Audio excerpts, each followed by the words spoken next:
Okay, I'm with Richard Marshall, the assistant first team coach. Richard, looking back at the Huddersfield game, tale of two halves. It certainly was, yeah. I thought we were fairly dominant in the first half. I was really pleased with our defensive attitude and the way we went about defending against Huddersfield. We were a good team.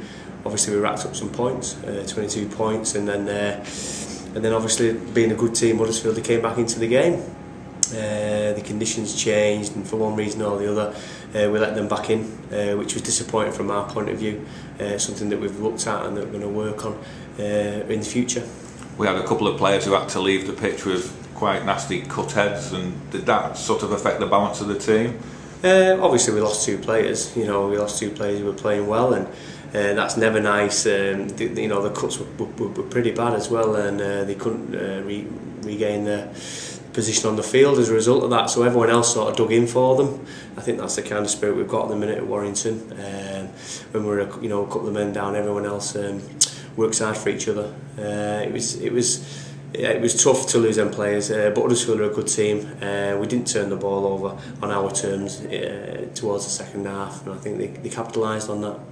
When it got to 22-16 and they got the 40-20, what was going through your mind? Wow, yeah, that was a big play from them. But I think as it was in the first half, our defence was excellent, and we actually defended in and around the ball, and we worked hard for each other. And I think we forced a couple of errors late on, and we got the ball back. And obviously, we're setting up for a field goal certain parts of the game, and then and Richie Malley was pretty smart and switched on, and Louis obviously scored the try at the end. Are there any injury concerns from that game? Obviously the head clashes. The guys haven't trained today, so we'll have to monitor them in the week. I don't think there'll be any huge dramas there with them too. Hopefully, Lee Breeze won't be too far off fitness, whether he's involved this week or not, I'm not quite sure. So no, we've come through it relatively unscathed, apart from the guys with the head clashes. What's the situation regarding Adrian Morley? Because there's been a lot reported in the media about he might have a serious neck injury and it could shorten his career. What's the latest update from the club?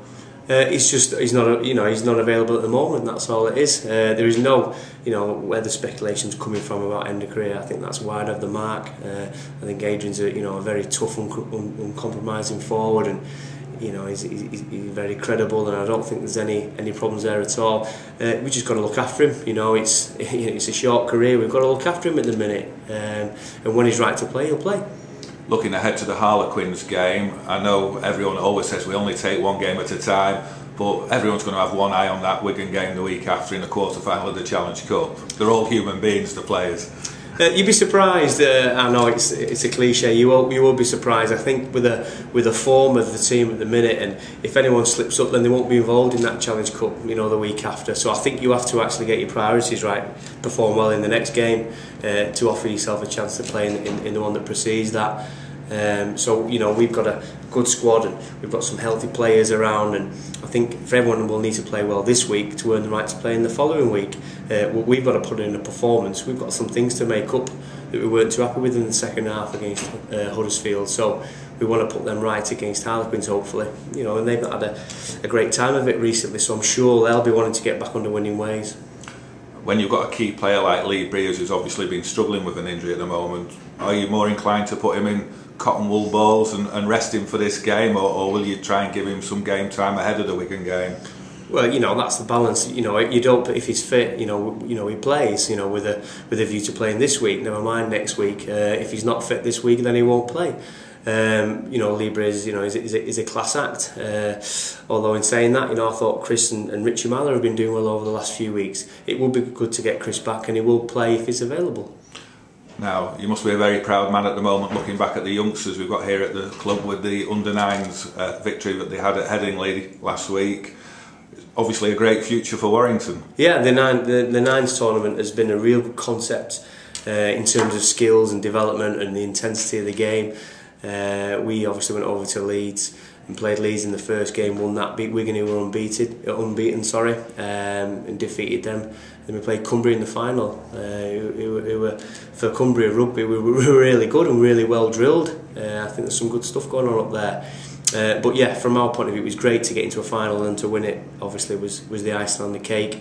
And the experiences that go with winning a trophy for the young players are invaluable. So who are the names the Warrington Wolves fans should be keeping an eye on for the future? We had some good performance. We had some good, really good performers. We've got a 16-year-old in Ben Curry who scored a hat-trick on Friday before the first team game for the 20s. He's a very good athlete. We've got James Mendika as well, who's a centre who's playing pivot at the minute because we've got a few injuries. And off the back of that, you've got your Gareth O'Briens and your Reece Evans who aren't playing at the minute, who are injured. So, you top that up with a signing like Chris Hill, which is great for the club.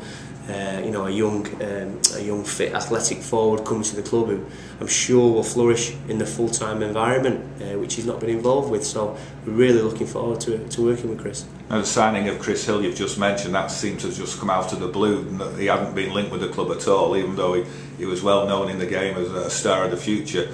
Is the links we've got with Lee, where dual contract, has that helped sort of develop the relationship where we can pull off a signing like that? Well, we've watched the league games, if that's anything to go by. Obviously, we've had Tyrone over there and Matty Blythe, so we're well aware of some of the quality that Lee have got. When a player of the quality of Chris Hill comes available, I don't think you take your time and you get them signed up. He's a young forward. I've coached him before, worked with him before at Lee, and really looking forward to working with him again. I think he'll have a real good addition to the forward pack, and learning off the likes of Adrian Morley and Gareth Carvel. Well, I'm sure that'll stand him in good stead. So are there any more signings like that in the pipeline? Well, he's the only one I'm aware of. No, I think the future at the club is at that level, at our level, the 20s is really strong. We're currently second at the minute, and I think some of the juniors that are going to be coming through over the next few years, will raise a few eyebrows. And these juniors, do you see these youngsters as the future of the club rather than bringing in players from Australia? Yeah, obviously, you'd like to, as an investment from a sustainable point of view, you want to generate your own youngsters.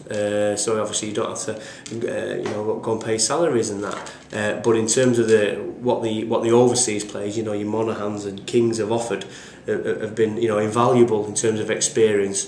And they come down to training sessions and do work with the junior players and the hookers and the halfbacks, and that's invaluable in itself. So I think it's just getting the balance right, and I think at Warrington we've got that right at the minute.